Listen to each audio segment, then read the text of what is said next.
2021 and 2022 draft statement of intent, and welcome Donna. Good morning. Did you want to make any opening remarks or? Well, I take the report as read. Basically, this is their half-yearly report. It's also the shareholders' opportunity to make any comments on their proposed statement of intent for the next financial year.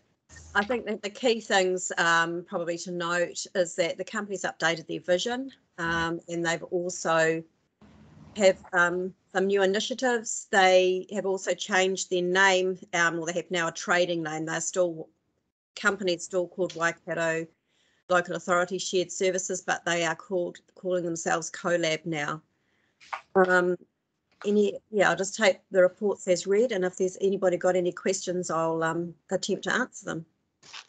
Any questions for Donna in regard to the CoLab yearly report, half-yearly report, and draft statement of intent? Terry, sorry. Unmute, Terry. Great, thank you. You got to do that too. It's very important. Thank you for the report, Donna. I was interested to see that they had changed their name, and they've got some new initiatives, which I would be interested to see how they actually come on board. I just worry about, with the government moving to look at local government, how this this CoLab will exist going forward. Can you give me an idea how it's sort of going to stay in its rationale with the moves that we're doing? Is there any considerations we need to make? Through the chair, not at the moment. Of course, we're all local government at the moment have been advised to just carry on as though that it's not happening. We all know that's not true and that it is happening to us. And I think partly of the reason of CoLab diversifying a little bit and looking at these new initiatives is so that they can be ready and that they are moving alongside councils to make sure that the services that they provide and the opportunities that they provide are in line with the way that councils are evolving and what's happening in the future. Good question. Thank you. Gary. Yeah, I note there's a number of things that happened, Donna.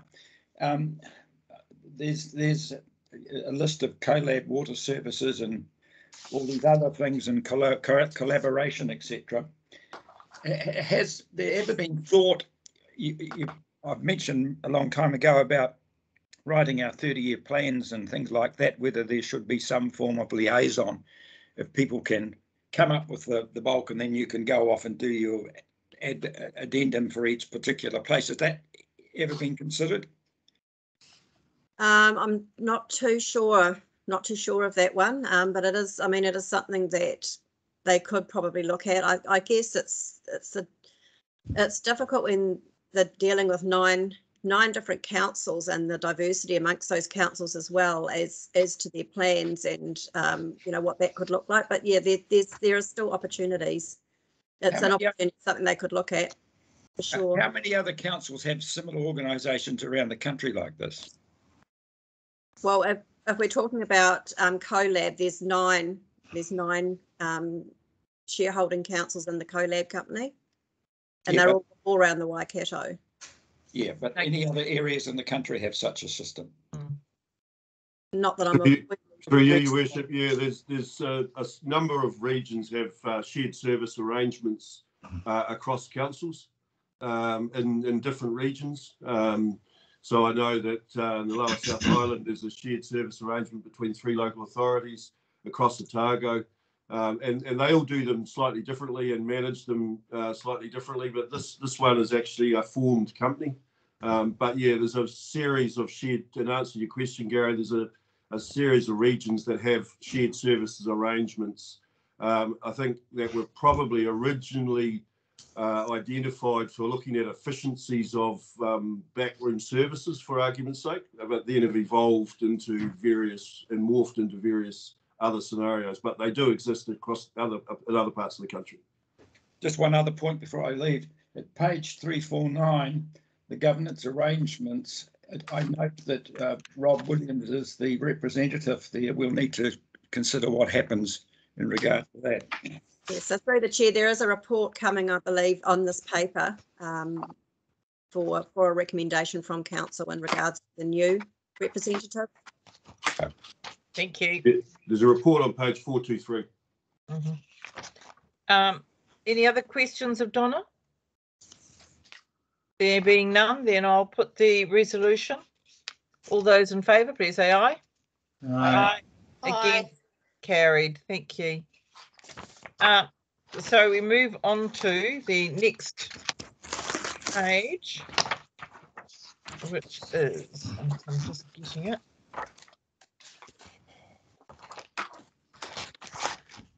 4.2. Local Government Funding Agency's half-yearly report and draft statement of intent as well. And so Donna is presenting again. So it's pretty. So do I have a mover for this one? Mover? Yes. Or was that Robin? Yeah, that was Robin. Thank you, Robin. And was it second or was that Tony? Thank you, Tony. Any discussion? Is there anything you want to highlight, Donna? No, I don't think so. This is pretty self-explanatory. It's similar to what we've just looked at with CoLab, the fact that they are a CCO of ours and we're a shareholder, that they have to present these to us. I think from what I've read the report that local government funding agency is doing really well in light of the situation that we're experiencing at the moment with interest rates and things. I think we are in a really good position to be using them to continue using them for our borrowing. There's their statement of intent. Their statement of intent is slightly different. Theirs is for two subsequent years rather than just the one. But as they've mentioned in their statement of intent, that they've put a caveat in there saying that this could change, obviously, depending on what's happening with Three Waters. And they're indicating, I think, about $4 billion worth of loans that may go. So we've had no indication about the government moving to require the Three Waters to be involved with the local government funding authority, given that all of the participating councils have to give their approval for that before they can do that. That's correct. They are still working with the DIA quite closely on this. So, when it gets closer, they will have more information on what they're going to do and what, the suggested recommendations are going to be for their shareholding councils. So is there a fiscal risk for councils that are involved with the overburden of the Three Waters borrowing, given that it'll be pretty substantial because it looks like a borrow, don't pay back scenario? And I would just wonder about the efficacy of any council being involved once they start. Anyway, just saying. Anybody else got any other comments or questions? Yeah, I'd like to make a quick comment. Terry. Yeah, so if I can just ask the question around the green, social and sustainable loans that Wellington City and Greater Wellington Region Councils have got.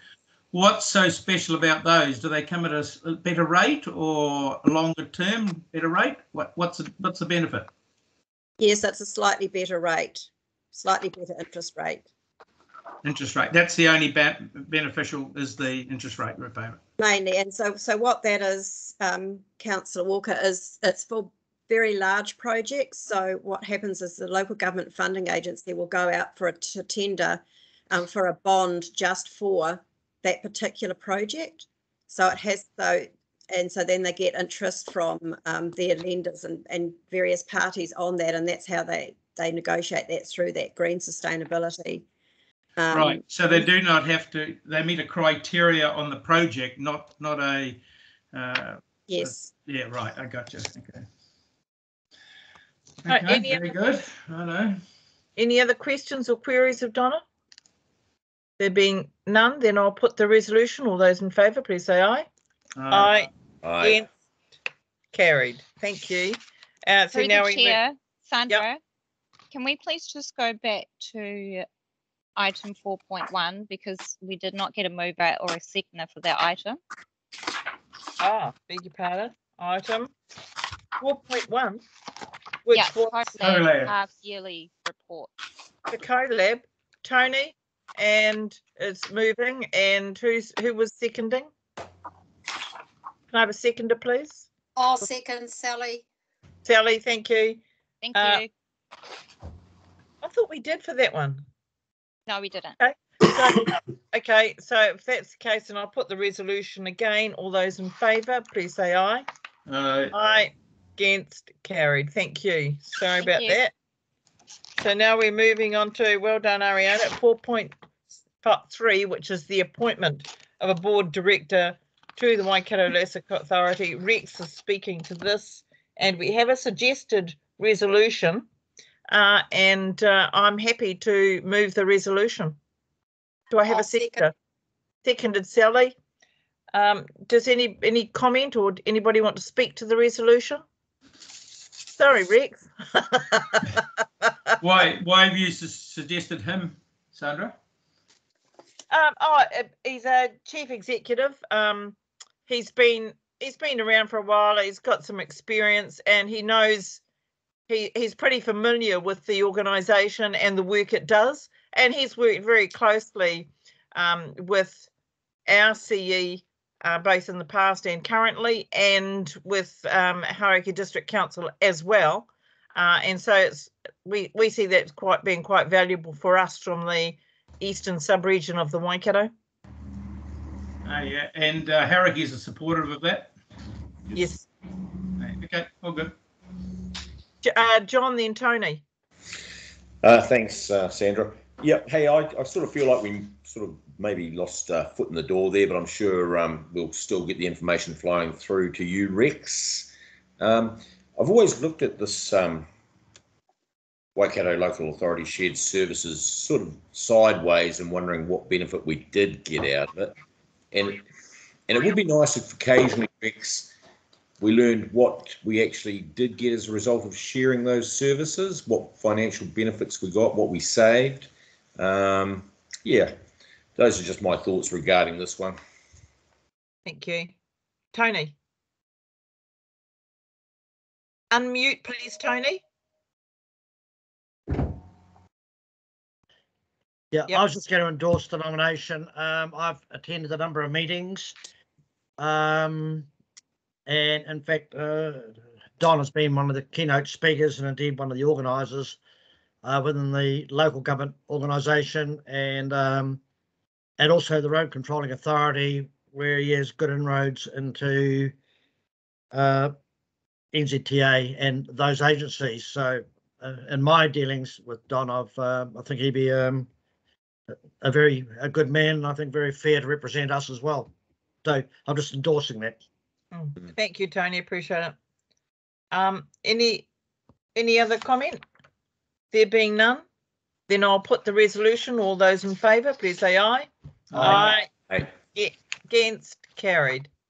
Right, so we're moving on to 4.4, the Chief Executive Report, page 425. I think we'll take it as read, will we, Rex? Yes, please. It's pretty substantive. Yeah, plenty on here. Okay, so do we have a mover? Yeah, happy to move. Thank you, Terry. Seconder? John? I'll second that. Yep. Yep. And Rex, are there any particular highlights you want to make? I just want to make three very quick points. The first is around the Three Waters reform. Tried to identify there that now it's broken into two areas of work from DIA. There's the policy and legislation development work that is carrying on, but you'll notice they've really ramped up and built some real momentum in the transition unit work.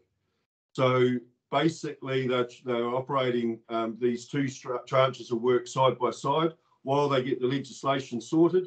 They are continuing with the significant development in the transition unit. You'll see they've made some significant appointments there to get that underway. What we've done as an organisation, for your information as councillors, is we have staff who are involved in providing information through to that National Transition Unit and also the regional transition units that are starting to come into play.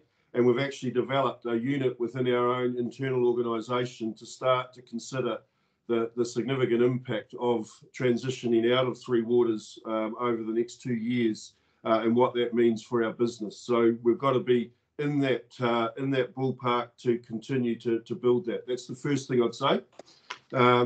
The second thing is the Future for Local Government Review. Many of you, or all of you, apart from a couple, participated in the forum with that couple of members of that panel.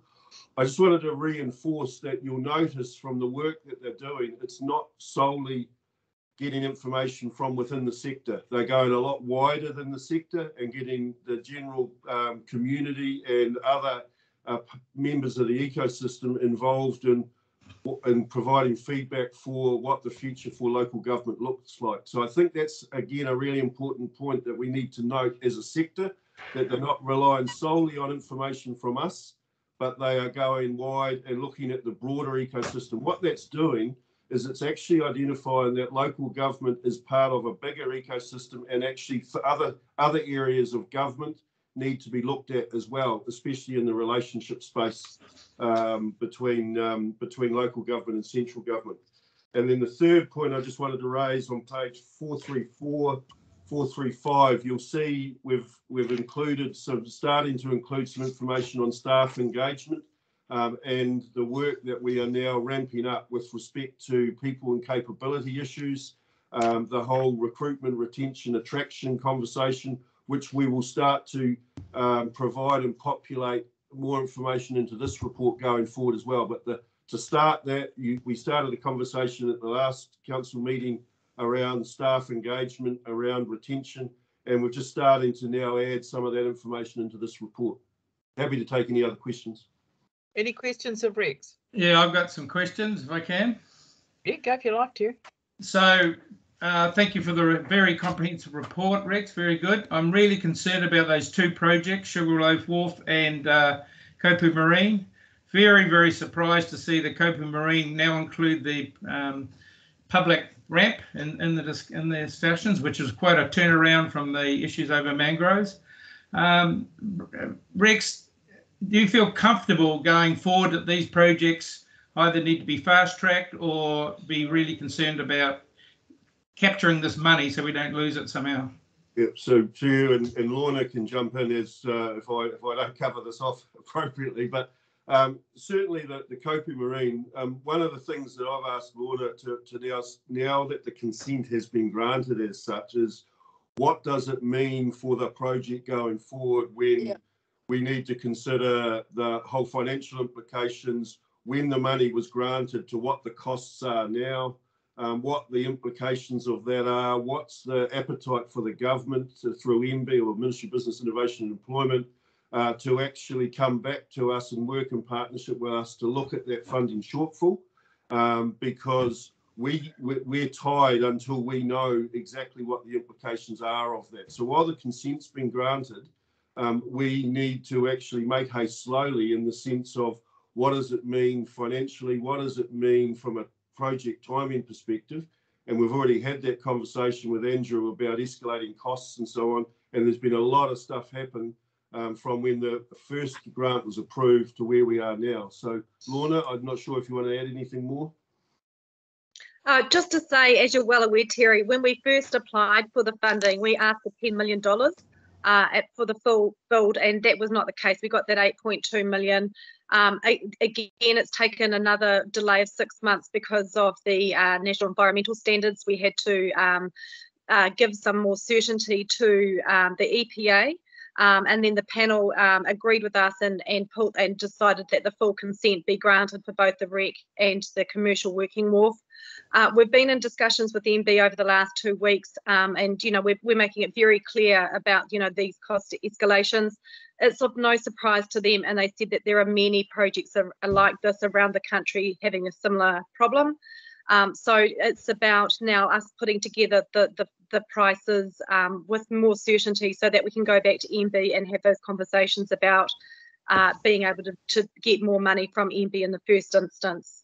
Again, we will be looking at other opportunities, but I mean, our case for getting, further funding from MB is a strong one. And so we have been working with MB, and we'd also, again, any lobbying from elected members, the Teams Business Association has been fantastic because, as I say, this is an issue around the country that other projects are facing.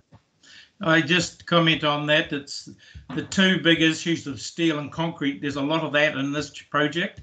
Yes. So I would expect this cost to rise extensively and really be an issue. But anyway, we'll see where it goes.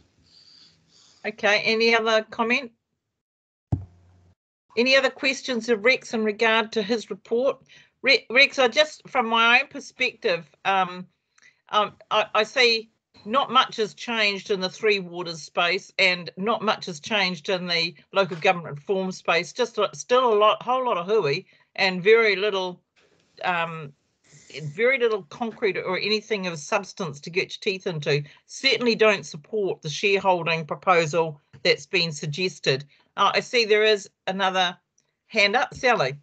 I was just going to ask Rex, and it could come up at the workshop, but since you've brought it up here in terms of the water reform, Three Waters, I'm wanting to know how we best position ourselves to influence the most positively the right outcome for our district. And so that's going to be the key discussion later about whether we move out of in the camp or out of the camp, to be colloquial. So I'm just interested in you having what you have just said about our staff working in that place and trying to influence and do the best, whether you've got anything to say about that now or later. I can say it now. During the workshop. I'm comfortable in saying that as we know, the working groups were provided a terms of reference from the government to deal with some of the feedback issues and the negative feedback issues that have been provided at the sort of last 2 quarters of last year. That working group fulfilled their brief, presented a paper which they came up with their 41 or so recommendations. What we need to understand is the process from here. And that working group wasn't tasked with suggesting whether the reforms carry on or not. It was tasked with providing input into how that model could be improved. So what has now happened is that report has gone back to the minister with a cabinet paper with the intent that legislation be brought to a bill be brought into the House in what I heard yesterday at the Mayoral Forum in April, for that then to follow through the select committee process and be enacted into law with the intent by before the local government elections of this year in October. So where we can be involved in that is as per any other organisation or individual through the select committee process, but it's looking as that process evolves. It becomes a lawmaking process, for want of a better word, which the government is following through on. Thank you.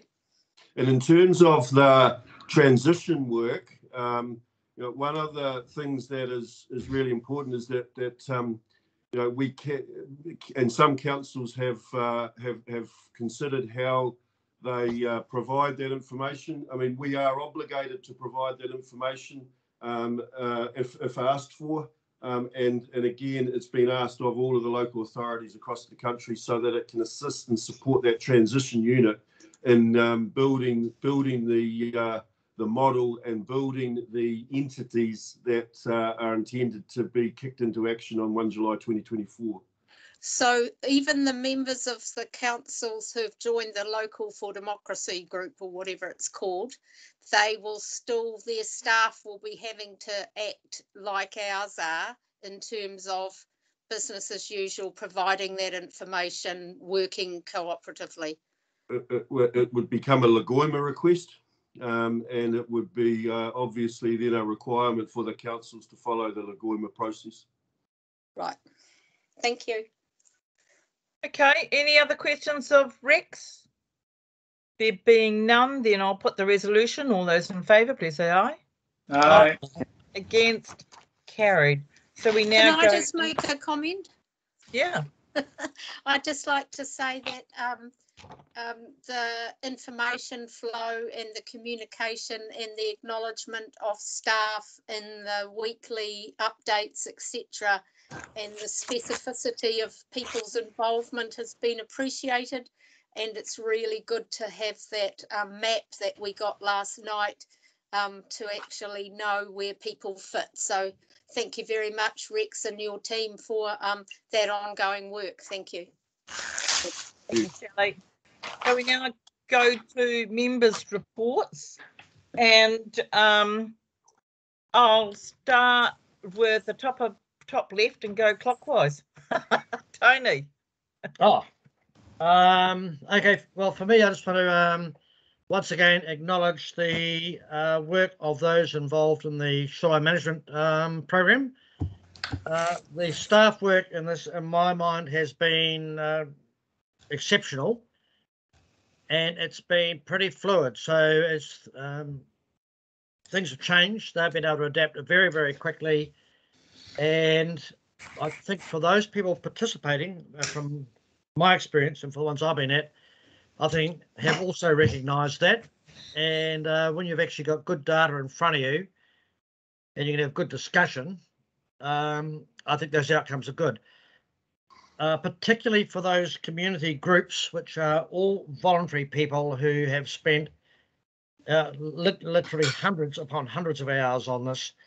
From my observation, their contribution has been not only significant, but will form the basis of what I think is going to be an excellent outcome. And I have already mentioned that I personally want to see those voluntary people particularly recognised in some shape or form, because this is, in my time, it is the biggest activity that we've had involving community engagement.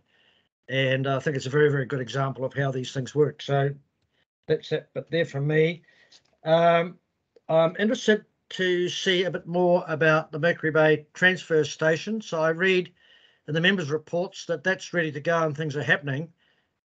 I should add that I don't know of anyone within the Mercury Bay Community Board's actually seen the final plan. And given that we have had most of the community dialogue, and I think most of us are aware of all the issues they've raised, I personally would have an expectation that, as a courtesy at least, we would get a chance to look at that, albeit we may not be able to change anything, but it's great to be able to satisfy yourself because it's a topic of conversation in town. And frankly, I am not in a position to answer it because I am not being kept in the loop. So I just ask that happen, and at the next community board meeting here, that at least we're given the courtesy to see what it's going to look like. So that's a briefing. You're wanting a briefing on the transfer station to the Mercury Bay Community Board. Yeah, I just want to. Yeah, I want to see that. Yeah. I want to see what it's going to look like and what the timelines are, so that we can keep ourselves over it. Because at the end of the day, the questions get asked of us, and there's no worse place to be than not be able to give an answer. And saying I don't know is not something that sits good with me. Now, I haven't been down to Carina Creek in the last 2 days, and this will be more for Bruce. I've got his note to see if that's been cleaned out or not, but if it isn't, I'm keen to know where. I appreciate we've had some wet weather. Hey, Tony, this is a member's report, not a request for service. I understand that. I'm saying as a member, I have asked for it. I've been told it's happening. I want to know, has it happened? And I've mentioned the issue of construction costs and that, and our comms around that, and I think we have to do that. But yeah, I've raised it. Okay. That's enough from me. Thank you. And look, perhaps you'd like to talk to me offline about how we might recognise the shoreline management, the groups in the communities, along with input from Martin and Robin. So now go to Martin. Martin, members report. Yes, well, just really echoing what Tony said about the SMP panels. I think, yeah, it would be quite scary if we added up all the hours that that people have put in. The only comment that I'll make about that is I did hear a comment during the governance meeting that it was basically along the lines of, well, if community wants some protection work in their area, they'll have to pay for it. This sort of comment just worries me because I don't think it's actually true. I think there's a whole lot of stuff to be decided about who's going to be paying, and both central government and local government will have input into that. And yeah, it's just a little concerning that there might be the perception that local groups or local areas will be paying for protection if they want it. That's kind of not what the SNP panel was set up to do. It was to look at options and then make recommendations to council. And yeah, the other main thing that people are talking about is around solid waste. Yeah, we're getting lobbied fairly heavily by groups and individuals, and it does have a very high interest in the community, and it's good that we're going out for consultation on the on some matters with it. And again, the government's coming along and saying, right, well, you know, businesses are now going to have to separate out their organic waste. There'll have to be this, there'll have to be that. So yeah, we do need to make sure that we've got some flexibility. Initially, I think I was swayed very heavily by the argument about making variations to the contract, saying, right, well, let's just, you know, sign it up and then we can make variations. Initially, I think I wasn't keen on that. I wanted everything that I want all in that contract. But I think realistically, we are going to have to work with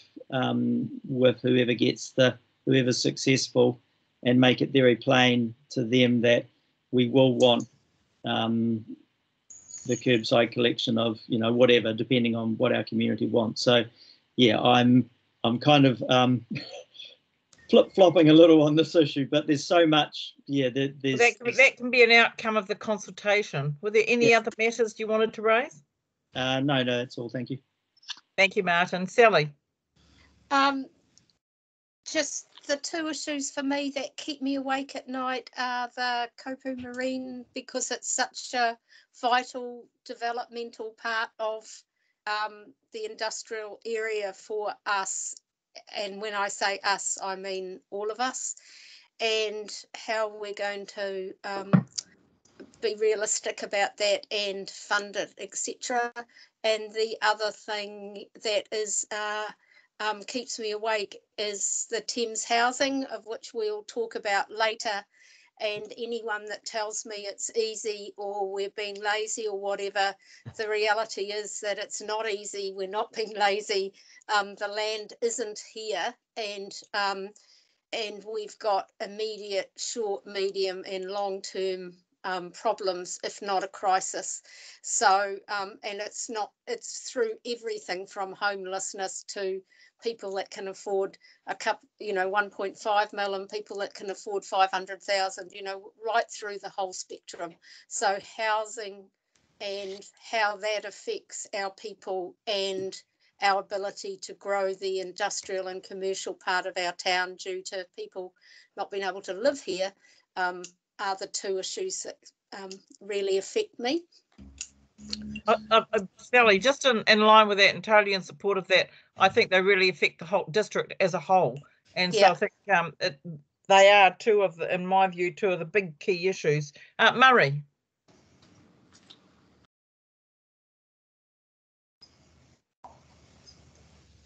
Okay, I can only reiterate what Tony said on the transfer station. We were promised that in September. Really need to know where that's going. And I just express a concern about the rubbish contract and the way I've already done that. So I'll leave it at that. We had an iwi meeting. I wasn't very impressed, and I think that's the sort of thing that we've got to bring up next week with the chief executive. The other thing I want to say, the recruiters who I think that we've worked with looking in our chief executive search, I think are very, very competent, capable people. I think that process is going extremely well. I have great confidence in them, so I just add that to tell the other councillors that I have great confidence in the process they've adopted. That's about all I've got to report. Thank you. Thank you, Gary. Was that for me? Sorry. Yes, Gary.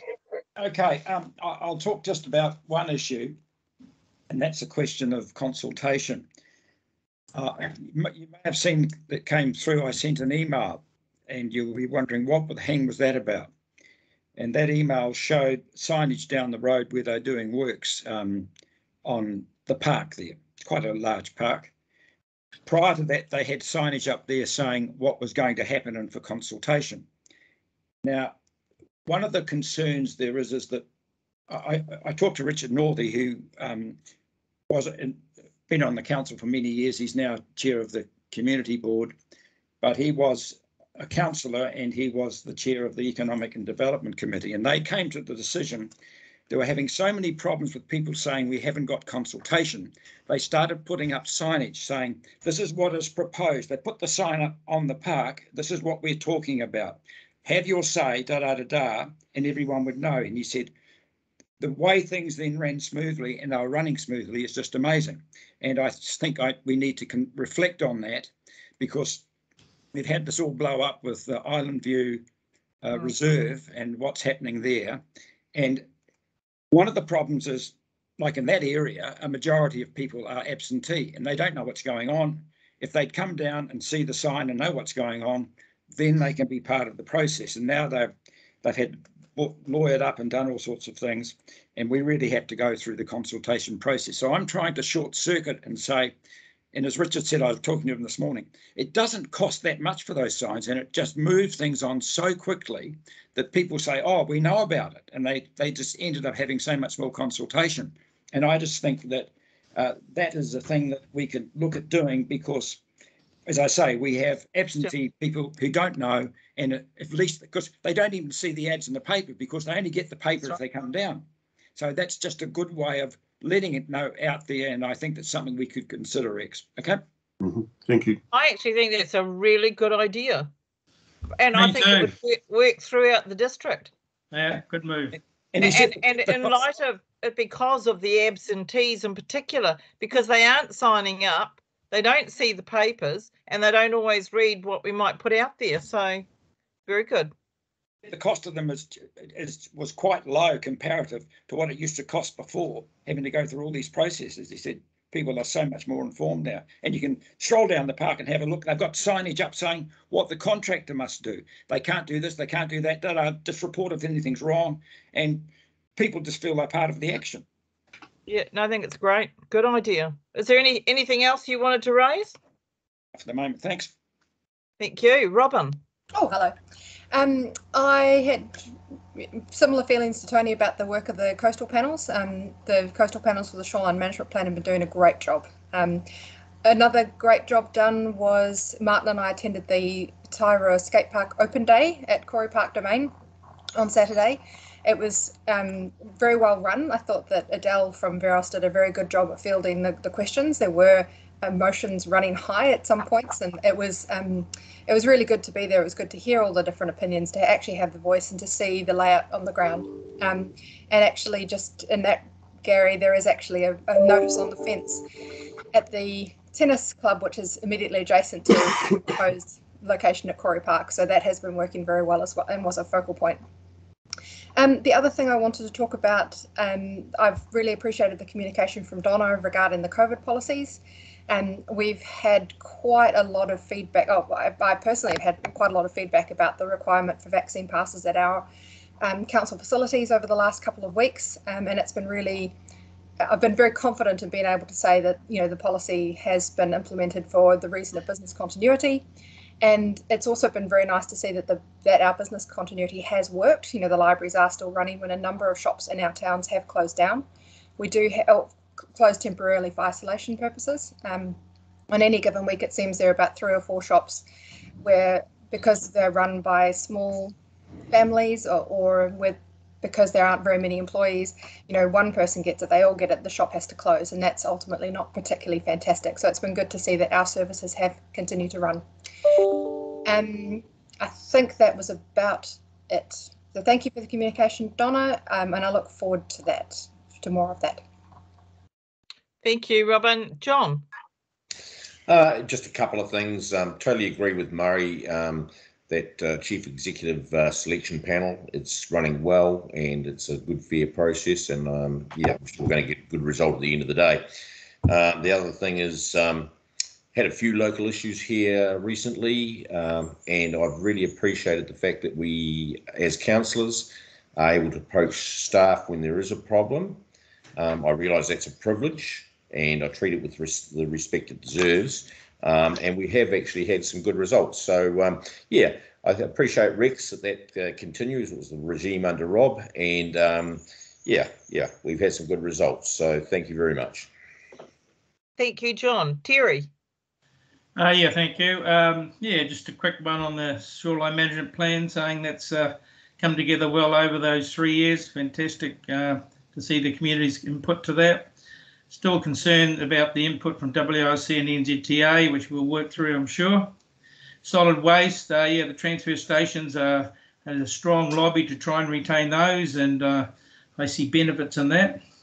We had an open day at Tyra over the skate park on Saturday, and some of the councillors turned up and we spoke to some of the people about the issues, so that was informative. And my concern still, as raised today, about the Kopu Marine project and the Sugarloaf, making sure the material blowouts there will be a big issue, and how we address them will be interesting. The annual plan consultation, getting some chatter and feedback about that, which is good, so it's out there doing its thing. And what's this? And the WRC have announced a $200,000 package for community groups who have transported people around town. This is the first part of the discussion around a bus transportation system, which they've got on their annual plan for consultation out in April. So we look forward to see what happens with that. And that's me. Thank you. Thank you. So that just leaves me, and I think the first thing I want to do is just give everybody a big bouquet, because I think we've managed through the different rules and obligations and Zooming, and I think everybody stepped up and acted really professionally in assuming their roles within a Zoom type of context, and the different limitations that we're all either subject to or not, as the case may be. And I think it is important to note that professionalism does carry through in how we're perceived as we go online, and I think it's really important. And I think you've made some really good points today from these various suggestions that have been made. And can I say that people do query whether or not you're able to contribute to the same degree when you're having to operate on a Zoom environment. Can I say that absolutely, I've never spent more time on the phone, and honestly, I can't wait to chuck that thing away at some point. But, you know, if you can't continue to do your business in a Zoom environment, if any one of us can't do that, that means there's a whole heap of New Zealanders working out there that can't either. And so I think you've all experienced it's a different working environment, but it can work nonetheless. And in some ways, I think it's almost doubled the particular workload I've had.